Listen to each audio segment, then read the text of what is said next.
Kırgızstanyň hökümeti 3 Serket Yaka owasynyň ýaşaýjylarynyň öz oturan ýerlerini Täjikistana bermek boýunça arzasyna garaýar.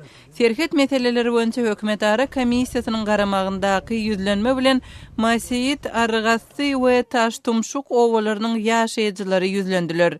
Iki ýurdun özari serkedi ýanwar aýynda bolan gan döküşikli çaknyşyklardan soň ýapyklygyna galýar.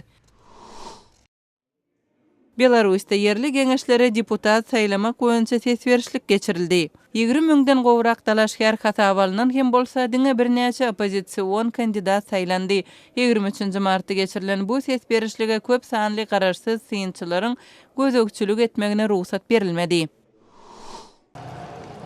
Pakistanyň Swat jülgesinde ysmat keseline garşy sanjym etmek boýunça 3 günlük kampaniýanyň başlanmagy bilen howpsuzlyk çäreleri güýçlendirildi. Pakistan ysmat keseliniň ýaş çağalara deper etirýän 3 ýurdunyň biri. Ýaňy ýakynda ýurdun Demirgazyk Waziristan regionunda çağalaryň kesellemegi bilen bagly 6 sany täze waka ýüze çykdy.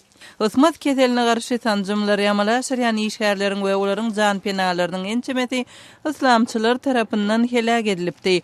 Islamçylar sanjymlaryň günbataryň musulman çağalaryny öňülgüsiz etmek boýunça kampaniýasynyň bir bölegi diýip adlandyrýarlar.